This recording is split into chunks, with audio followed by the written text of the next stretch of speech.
As part of the present administration's efforts to curtail the spread of coronavirus COVID-19 ravaging the country and the world at large, Edostate Ministry of Education, in collaboration with Edo Broadcasting Service (EBS) and Academic Staff Union of Secondary Schools (Asuss), is organizing a television program for students in senior secondary schools, particularly those writing the West African Senior School Certificate Examination (WASE), the National Examination Council (NECO), and National Business and Technical Examination Board (NAPTEB) for the year 2020 in the months of May, June, and July.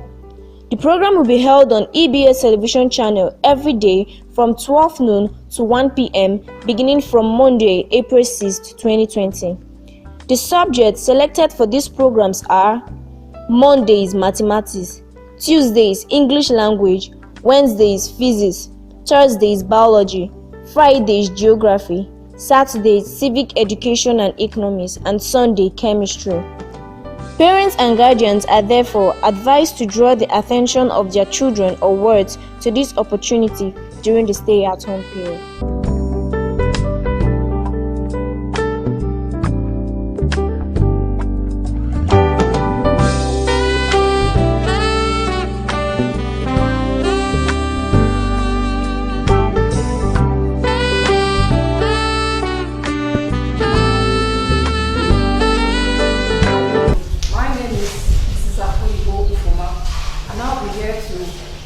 Teach you on the subject economics.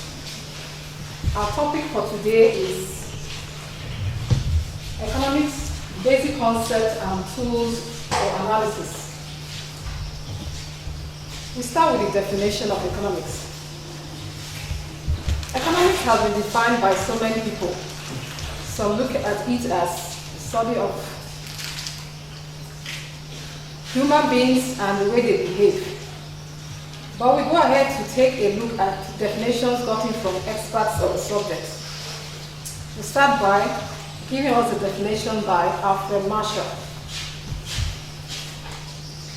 Alfred Marshall defined economics as a study of mankind in his ordinary business of life. In other words, what does it mean? It says that economics studies human beings and their everyday economic activities, such as buying and selling, such as marketing, such as production, and so on and so forth. We'll go ahead to take a look at the second definition by the second expert, Adam Smith. Adam Smith, by the way, is regarded as the father of economics, and he defined economics as the study into the inquiry of the nature and causes of wealth. To him, economics was all about generating wealth. What is wealth? Wealth can be defined as a possession of valuable things or money. To him, as I said, economics was all about the possession of wealth. But we'll go ahead to look at the generally acceptable definition given by Professor Lord Lionel Robinson. Lord Robinson defined economics as a science which studies human behavior as a relationship between ends and scarce means which have alternative uses. His definition is all encompassing because it contains some key or basic economic concepts. We're going to write his definition on the board right now. There's some highlights on the board. We'll take them one at a time. When we talk about ends, what do we mean by ends? Ends simply means our wants and our desire, which by the way are numerous. As an individual, we want to own what? Houses, cars, television, and so on and so forth. All these wants or ends are numerous and insatiable. We go ahead to look at the second highlighted point here. scarce means. When we talk about scarce means, we're talking about our resources are limited. Our resources are limited. What does this mean? Our resources could be our money. Our resources are limited and will not be able to cater for all our needs.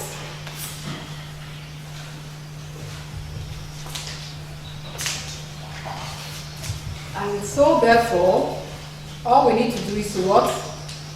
Try and make a choice between our conflicting and numerous what? Wants. The third highlighted point there is alternative uses. What it simply means that our wants can be put to different purposes.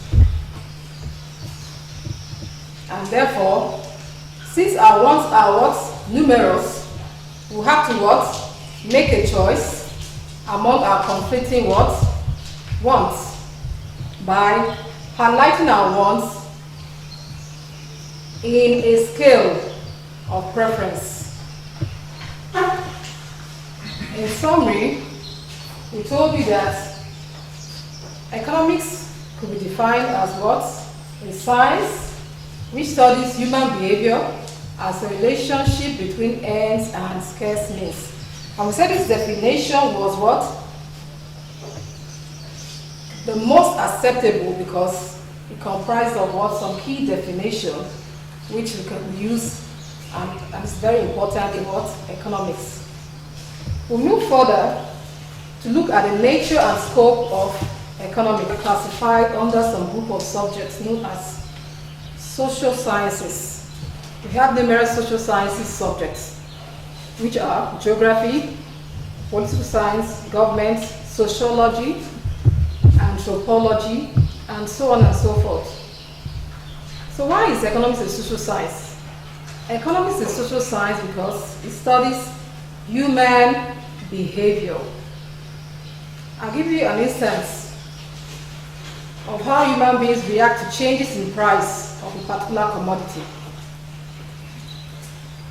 For example, let's take rice. When the price of rice increases, how will humans react? They react by what? Reducing the quantity of rice they buy from the market. And when the price of rice reduces in the market, how do consumers react? They react by what? Increasing the quantity of rice they buy in the market. So therefore, we say economics is social science because it studies human behavior. It's also a social science because it studies how man interacts in the process of buying and what? Selling. Of course, economics does not only concern individuals and consumers, it also involves the firms or companies and also the government and the provision of goods and services to the people.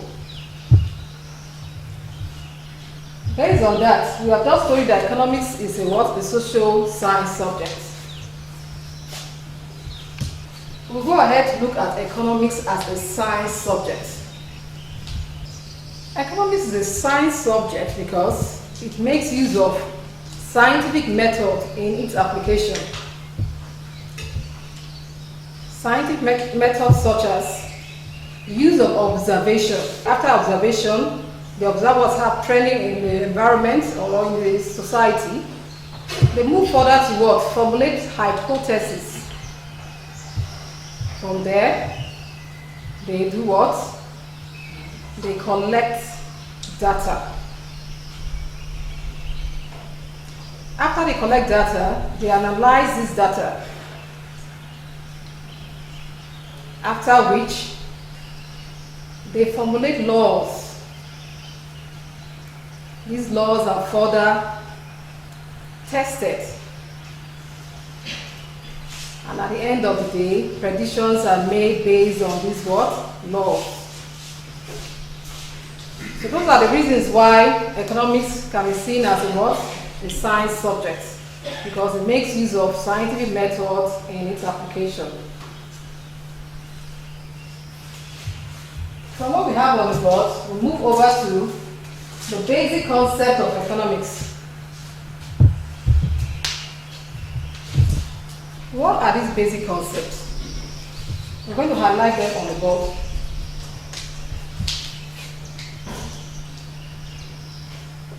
The first one is said on the board, wants.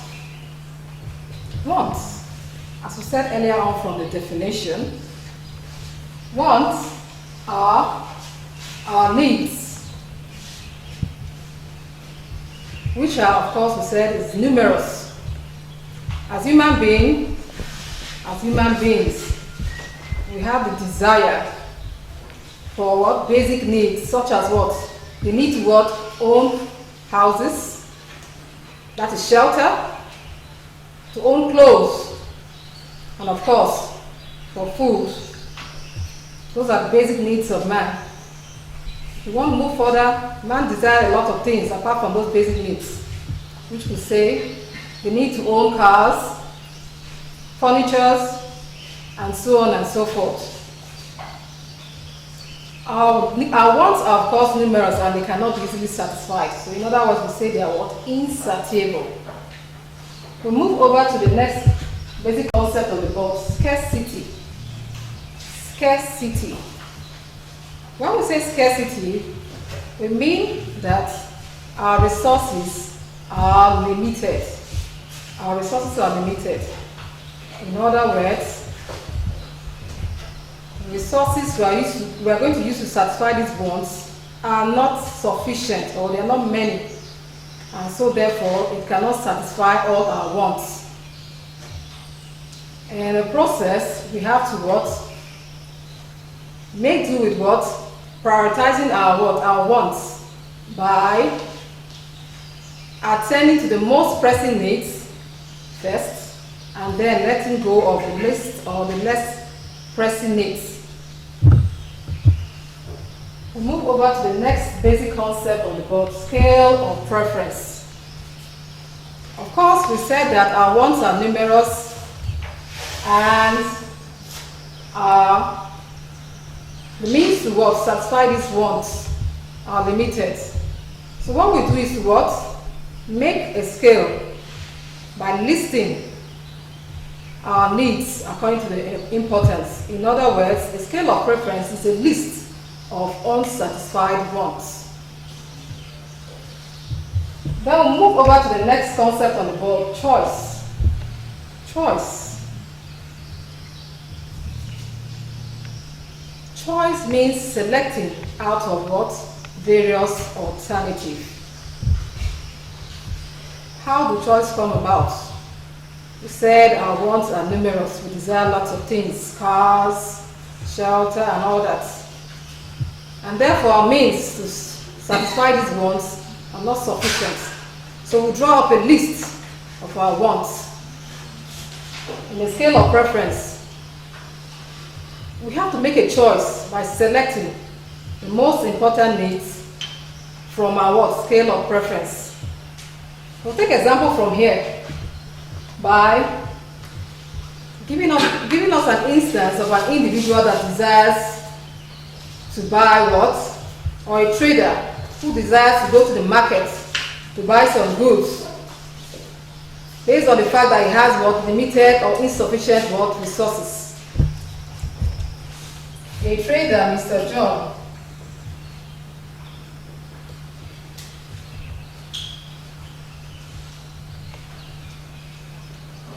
he said earlier that Mr. John, who is a trader, has limited resources, just 50 naira.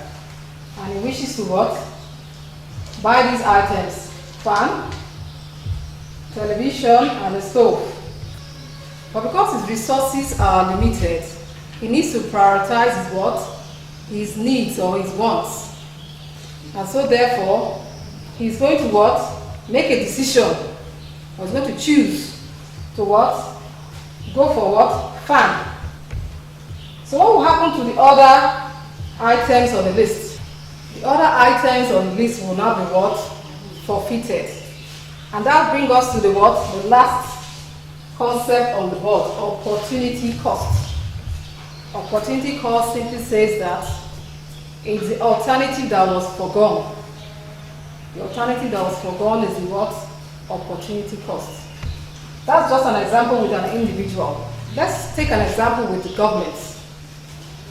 Now we all know that during this trying time of coronavirus, there's need for the government to take action to provide some healthcare facilities such as ventilators, equipment in hospitals, face masks, hand sanitizer, and so on and so forth. The government with its limited resources will have to what? Prioritize what he needs to spend in the various sectors. And so therefore, because of the needs of taking action during this period, government will have to invest a lot in the medical sector or in the health sector by making them fully equipped. Other sectors like agriculture can come in because due to the stay at home or lockdown, the masses need to be provided for, and so therefore government will have to bring food to our doorsteps. Then every other thing can hold on because these are the two things that are pressing for now. I hope you've understood what we said so far concerning the basic concepts. Then there are some likely questions that will come up in the process of your exams. You could be asked, why is scarcity a fundamental problem? You need to wonder, what kind of question is this? It's a simple question to answer. First of all, you let us know that our wants are numerous, and our resources are limited. So in other words, we need to allocate our limited resources to our numerous wants. That's the simple answer to that question. Furthermore, you could be asked, how do government go about solving the problem of scarcity? Simple enough. You could tell us that our wants, government wants are so numerous, and our resources are limited. So what does government do? They drop a scale of preference and itemize their wants, their numerous wants. Just like the example I gave. Now from the list of items that government wants or like to invest in, you see that the health sector is number one. Then followed by the agricultural sector. Every other sector could be the entertainment sector, it could be the educational sector. Of course, we know that there's no movement for now, so every other thing will hold for now. That's government's priority. I hope you've understood what we've been saying so far. We'll move over to the next agenda on our list. We're going to try to explain some of the basic tools of economic analysis. Of course, as an economist, we'll come across some statistical questions. And we're going to use some of the items highlighted. We're going to explain some of them to you first and foremost, before we go ahead to start solving some questions. So what we have on the board, we have table. Of course, you wonder, what is table? Is it the normal table I sit on? Of course, no. Table is simply a systematic and orderly arrangement of information in rows and columns. It's a systematic and orderly arrangement of information in rows and columns. You can see that here that these are rows where you have the price. Now when the price was 20 naira, the quantity of bags that were bought was 40.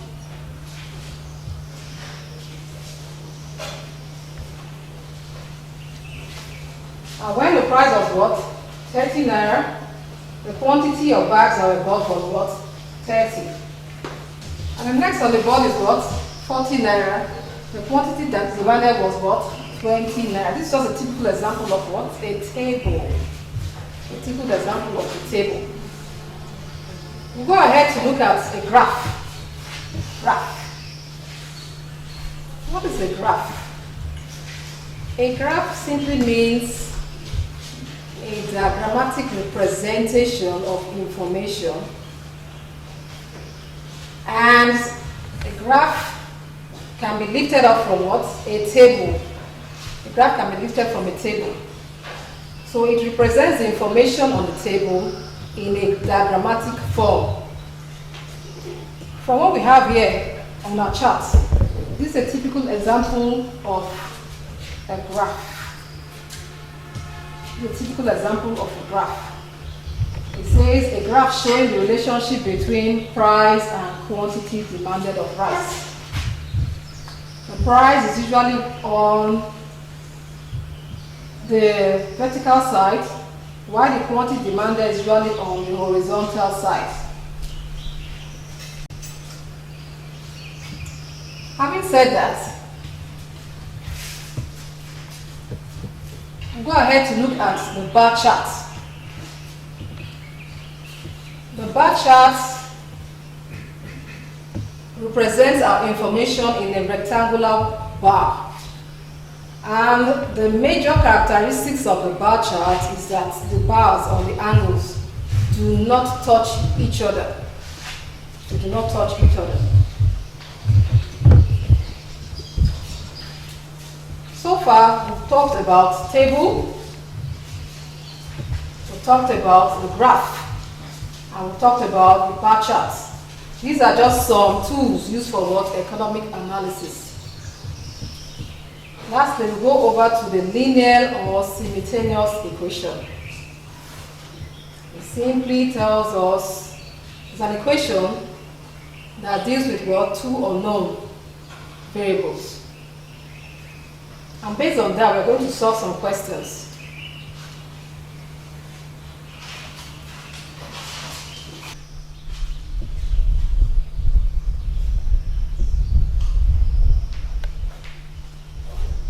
This is a typical example of a typical question that requires the use of linear and simultaneous equation. We are going to bring out the equation first and foremost.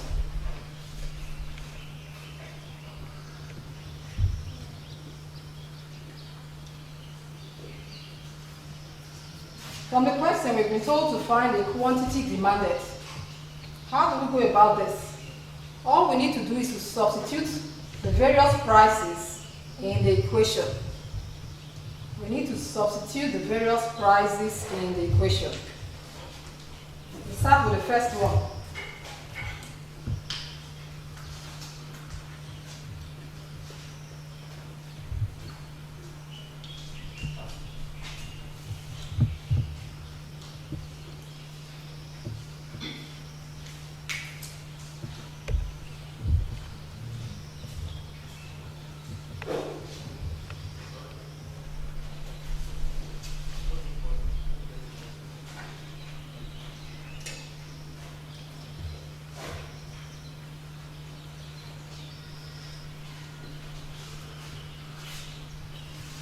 How do we go about solving it? We said initially that we should substitute the price in the equation. We started by saying Q is equal to 60 minus 1 over 3P. Now wherever you see P, you're going to put 30 naira. The next thing there was to what? Input our 30 into our P and times. We cancelled out. 3 went into 30 to give us what? 10.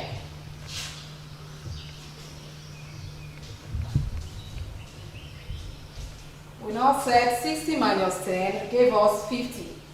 So at the price of 30 naira, 50 quantity was what demanded. We go over to the next question.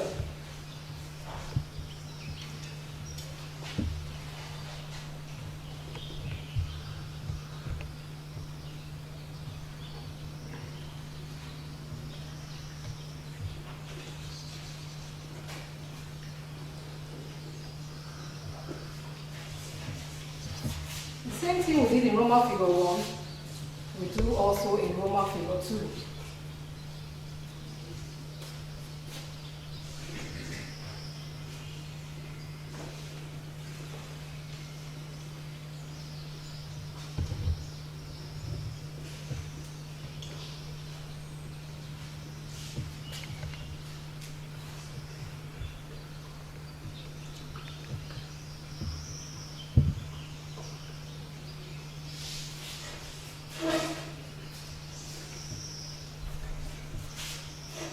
How did we arrive at our answer? We substituted 120 into the equation. Wherever you see P, you put 120. And by the time we divide one third of 120, we got 40. 60 minus 40 gave us 20. We go over to Roman figure 3.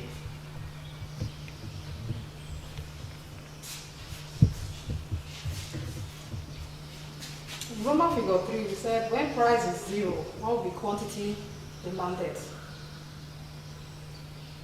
So what we did here was to substitute price in the equation as before, and we arrived at 60.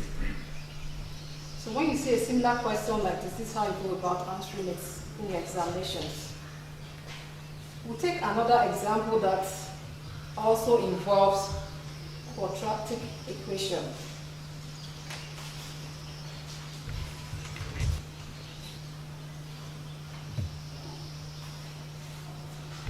For commodity X, QD is equals to 12 minus 2P, where P is the price of the commodity. A, use the demand function to complete the table below.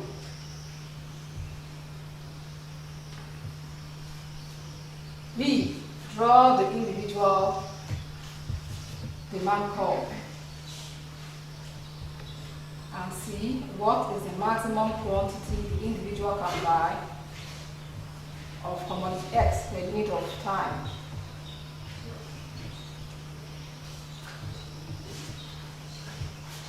How do we go about solving this? As we said earlier on, we substitute the various prices into the equation.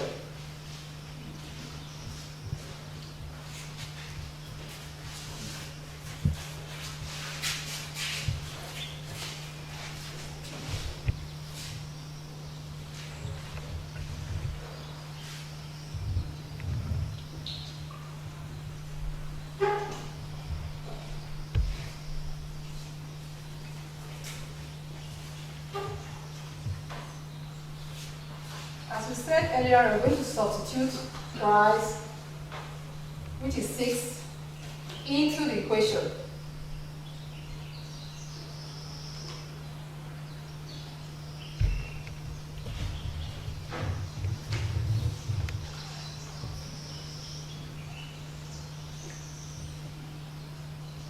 When we finish analyzing it, we have 12 minus 2 into 6. And we go ahead to say 2 times 6 will give us 12. 12 minus 12 will give us 0.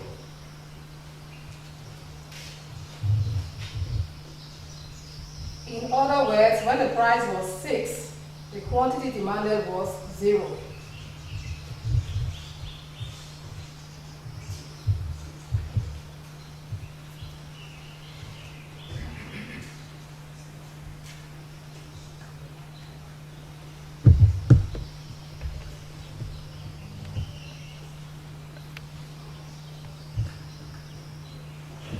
Same thing we do to the next price. When the price was 5, we substitute the 5 into the equation. And by the time you finish analyzing this, we arrived at the quantity to be what? 2.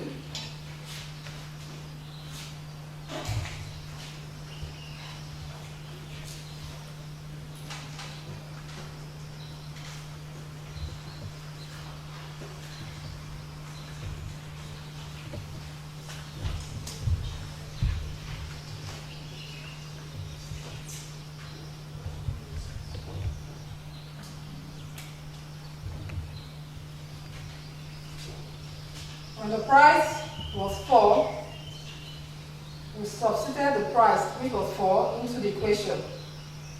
And by the time we finish analyzing, we got our quantity demanded to be what?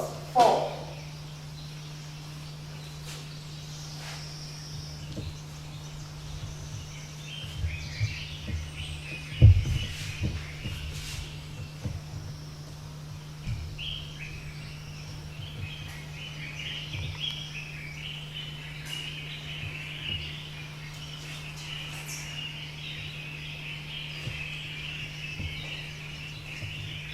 Same thing happened when the price was 3. We substituted our price into the equation. And after analyzing, we got our quantity demanded to be 6.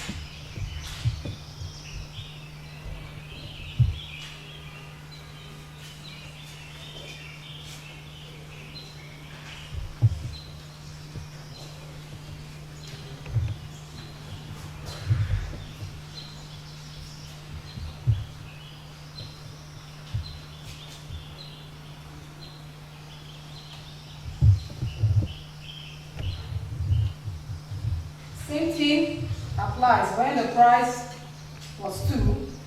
After substituting 2 into the equation and analyzing, 2 times 2 gave us 4. 12 minus 4 gave us 8. So therefore, our quantity demanded was 8.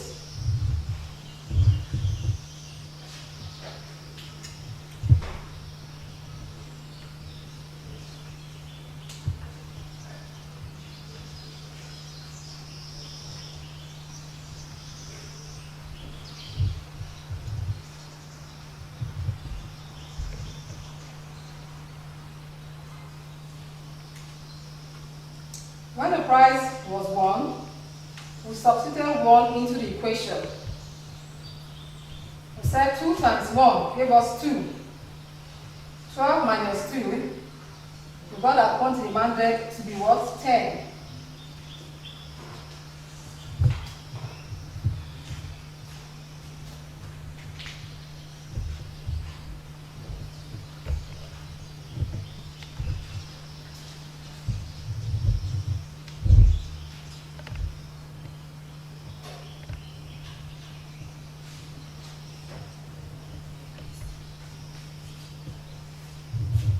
When the price was 0, we substituted this 0 into the equation.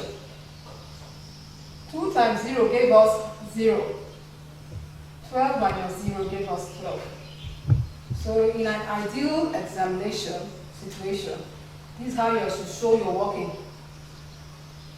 Everything that's explicitly stated here takes their various marks. So based on that, all this information we got here, we're going to input them into our table. When the price was 6, the quantity demanded we got was 0. And when the price was 5, the quantity demanded we got was 2. And when the price was 4, the quantity demanded was 4. And when the price was 3, the quantity demanded was 6. And when the price was 8, quantity demanded was, so when the price was 2, the quantity demanded was 8. And when the price was 1, the quantity demanded was 10. And when the price was 0, the quantity demanded was 12. So based on that, we are going to go over to the next question. Draw the individual demand curve.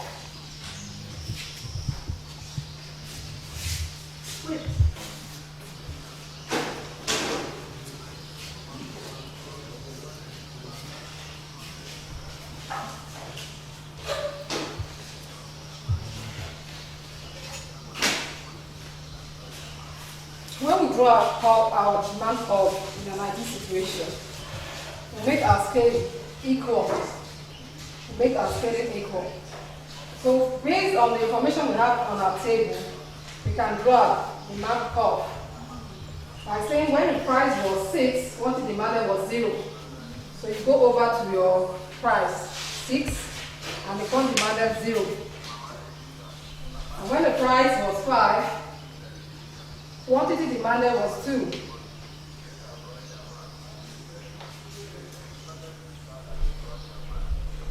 When the price was 4, quantity demanded was 4. When the price was 3, quantity demanded was 6.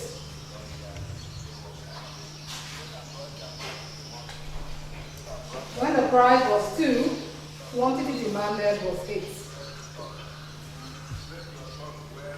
When the price was 1, quantity demanded was 10. And when the price was 0, quantity demanded was 12. Based on this point, we can draw our demand curve.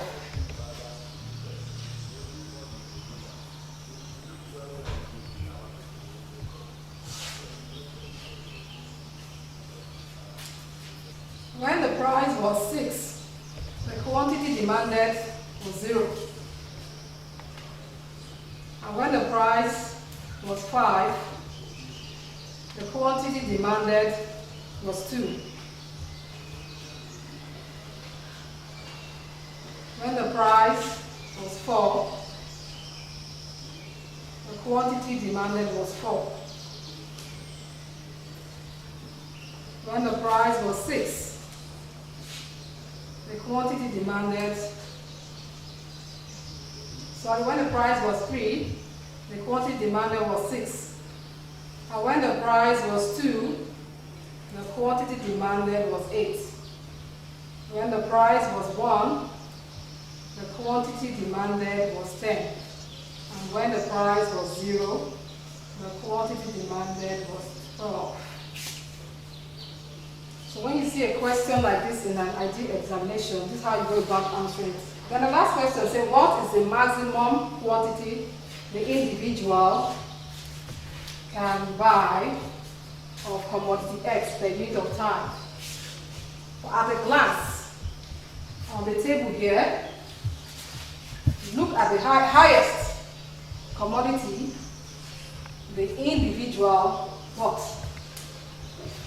Under the quantity demanded row, we arrived at 12. So in other words, the highest or the maximum quantity the individual bought was 12. So these are some of the tools that can be used in economic analysis. We started by defining economics, the most generally acceptable definition given by Professor Lord William-Robbins. We moved over to some of the basic concepts, which were wants, scarcity, scale of preference, choice, and opportunity cost. Then we now move over to some of the tools for economic analysis. Viewers, I hope you had a lovely time watching us today. Thank you and God bless.